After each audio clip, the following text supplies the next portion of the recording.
ایک باپ اور بیٹے کے درمیان معاشرے کے رویوں پہ گفتگو ہو رہی ہوتی ہے. وہاں بیٹا باپ سے کہتا ہے کہ ہمارا معاشرہ، ہمارے ارد گرد کے لوگ، ہمارے محلے دار کتنے اچھے ہیں. تو باپ بیٹے کو نصیحت کرتے ہوئے یہ بتاتا ہے کہ جیسا نظر آ رہا ہے ایسا ہے نہیں. بیٹا کہتا ہے کہ نہیں بابا، یہ لوگ تو بڑا پیار کرنے والے ہیں، ہمارے دکھ سکھ کے ساتھی ہیں، ان کے بلند و بالا دعوے ہیں. تو کیسے ممکن ہو سکتا ہے کہ یہ صرف کہنے کی باتیں ہوں اور اس میں عمل کا دخل جو ہے وہ بہت کم ہو. تو باپ بیٹے کو کہتا ہے کہ ہم ایک تجربہ کرتے ہیں یہ چیک کرنے کے لیے کہ ہمارے معاشرے کے رویے کیسے ہیں. ہم گھر میں ایک دعوت کا اہتمام کرتے ہیں تو وہ ویسا ہی کرتے ہیں، گھر میں دعوت کا اہتمام کرتے ہیں، دیگیں بناتے ہیں. تو باپ بیٹے کو کہتا ہے کہ آپ گھر میں موجود رہیں اور میں محلے داروں کو بلا کے لاتا ہوں. تھوڑی دیر بعد محلے دار گھر میں آنا شروع ہو جاتے ہیں. تو وہ نوجوان دیکھ کے حیران ہو جاتا ہے کہ جی بابا جان تو محلے داروں کو انوائٹ کرنے گئے ہیں کہ ہمارے ہاں آج دعوت کا اہتمام ہے.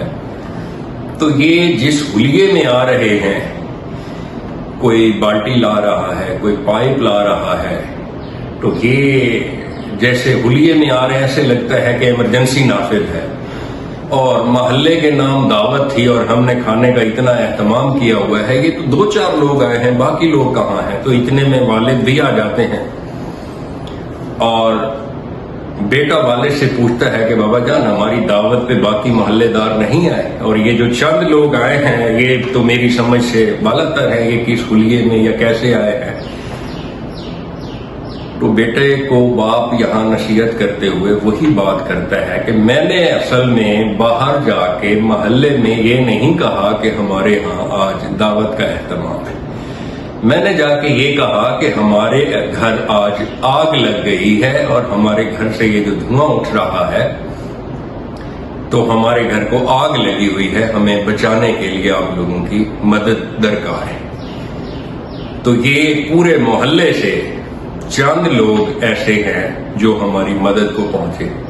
اگر کسی کے ہاتھ میں بالٹی ہے تو وہ ہمارا مخلص ہے، کسی کے ہاتھ میں پائپ ہے تو وہ ہماری مشکل گھڑی میں ساتھ دینے کے لیے آیا ہے. ان کو میں نے قطعاً نہیں کہا کہ ہمارے ہاں دعوت کا اہتمام ہے، بلکہ یہ ہمارے دکھ میں آئے ہیں.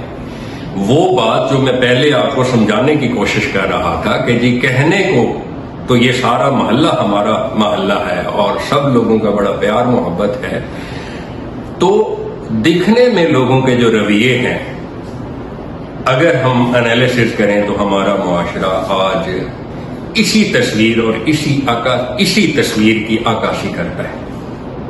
ہو بہو یہی چیز، یہی سلسلہ ہے کہ اگر ہم دیکھیں تو ہماری دکھ سکھ میں شامل ہونے کی جو روایات ہیں وہ کم اور لیگ پولنگ، ٹانگ کھینچنے کا عمل زیادہ ہے. ہم ایک دوسرے کو سپورٹ کرنے کے لیے، ایک دوسرے کے دکھ درد میں شامل ہونے کے لیے تیار کم، اور ان کی بربادیوں کو، ان کی غمیوں کو، ان کی پریشانیوں کو ہم ایسے سمجھ لیں کسی حد تک ہمارے اندر خواہش ہے کہ ہم اس کو سیلیبریٹ کر رہے ہیں، ہمیں ان چیزوں کی خوشی فیل ہوتی ہے ان کی تباہی و بربادی کی. تو ایسے معاشرے ہمیشہ زوال پذیر ہوتے ہیں، ناکامی کا شکار ہوتے ہیں، جہاں منافقت ہو، رویوں کی یہ تبدیلی ہو، دکھنے میں کچھ ہو اور اصل میں کچھ اور ہو.